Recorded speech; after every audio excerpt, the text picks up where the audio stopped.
A good question. My advice to people, if they want to trade, to embrace that idea, to keep it, not to forget it, but just to put it into the back of their mind and say, you know what, if I'm really serious about trading, I'm not going to trade, I'm not going to actually risk any money for a long period of time.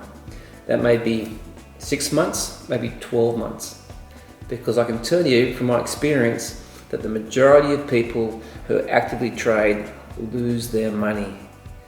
And the number one reason why they lose their money is not because they're stupid. They're not. Anyone who has risk capital to risk is obviously smart and accomplished, because in their normal life of work, they've been able to be employed, fulfill their job, earn an income, support their family, and have enough left over to save as capital, and have a bit of that capital available for risk capital. So it's not because people are stupid that they lose. Number one reason why people lose is because they're ignorant. They just do not understand what they want to embrace, which is trading. So I'll tell people straight up is that majority of people that I know who start trading all lose in the beginning, and they lose all their risk capital.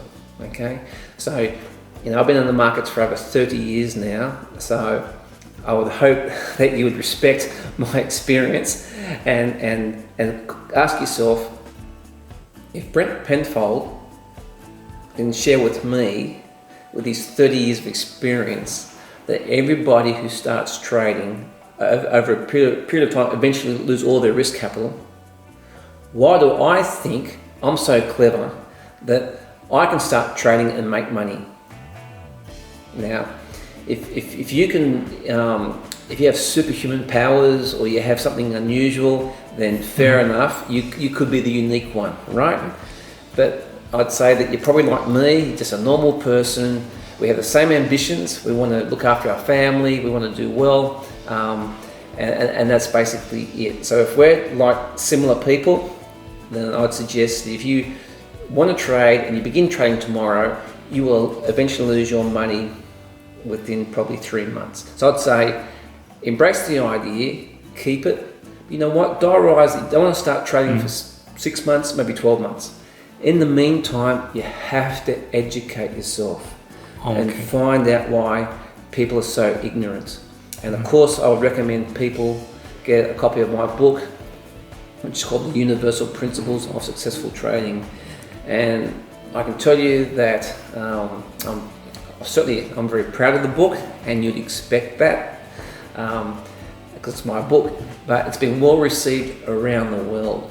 And this is quite interesting.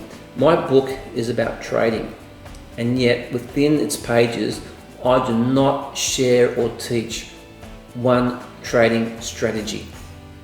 And yet it's a very successful and well received trading book. But I do not teach a strategy about where to buy and where to sell, okay? Because I'm talking about first principles that you have to adhere to. And it's all about educating yourself and understanding the risks involved in trading, okay? And once you remove the ignorance, then you'll be in a far better place, and you'll avoid the common mistakes most other traders make. So my advice is keep the idea. It's an ambition, but put it down in your diary that, I want to trade in 12 months' time or 6 months' time, and I want to give myself the best chance to become educated about all the risks, because I do not wish to become a casualty like everyone, or the majority of people who begin trading.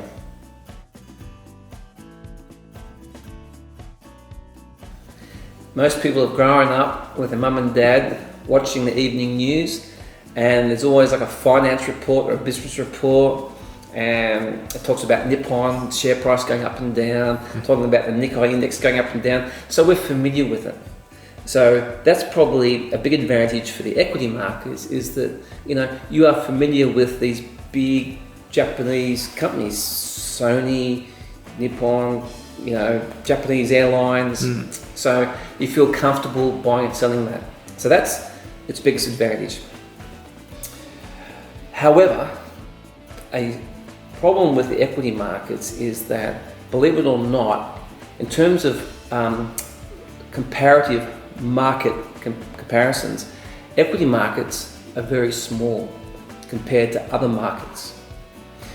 If you want to rank markets in size, the smallest markets generally are the local share market, like the Japanese share market, the Australian share market. If you added up the capitalization of all those companies, okay, it's small relative, say, to the fixed interest market or government bonds. Government bonds, the debt markets are huge. Now, the reason why I'm talking about size is that in trading, one of the number one characteristics in the market that you want to trade is not the name of the instrument, not the amount of dividend it pays, not the amount of interest it pays. The most important characteristics is the liquidity, the size of the market, because it should be everyone's preference to trade markets which are very, very liquid and that cannot be manipulated. Okay? Share markets can be influenced or they're more sensitive to manipulation compared to the government market because it's just smaller. Individual companies are smaller compared to the debt market. And this is where the advantage of Forex comes into, because Forex is the world's largest market. If the Japanese equity market is this big, if the Japanese debt market or government bond market is this big, Forex is this big, right? This big. Forex averages about $5 trillion a day in the spot market. It's enormous. It's the biggest tradable market on this planet. And that is wonderful for a trader because it means it cannot be manipulated. It may get pushed around, for maybe 30 minutes by a central bank for a moment, but if you're a medium-term trend trader, and trend trading is the best way to trade because it's the safest way to trade with the trend, where you want to hold a position for a number of days, a number of weeks, nobody, no one, no individual central bank can fight the trend in Forex because it's too big. And that's one of the greatest advantages of Forex is that you'll be playing in the market on an even playing field. Even though you'll be competing against the big banks, big corporations, big exporters, big importers, against the Middle East oil companies, right? Guess what? We're all together in this big ocean and nobody can influence the tide, which is wonderful. You do not want to be pushed around by unknown forces. It's almost like all these markets have risk, without a doubt, right? And an analogy is there's risk and there's unnecessary risk. And some unnecessary risks you could take as a trader is to trade a thinly traded, small, low volume security where even though you could be right, you could buy a small company share and it has good news comes out and it should go up. Well, because it's such a thinly traded and small security, it could actually go down in price if the major shareholder decides to sell all those shares. And suddenly, even though you're right, you've lost money. So you want to always trade the biggest markets. And Forex is the world's biggest market. And it's like, when you trade, you want to be, not take unnecessary risks. And it's almost like, diving into a pool, okay? Now, every pool, you can see maybe 2 or 3 inches from the surface, right? And it gets all dark and murky, right? Well, in my opinion, you'd rather dive into the deepest pool where there's no chance that you can hit your head on a shallow floor and break your neck, right? And the share market is a relatively shallow pool.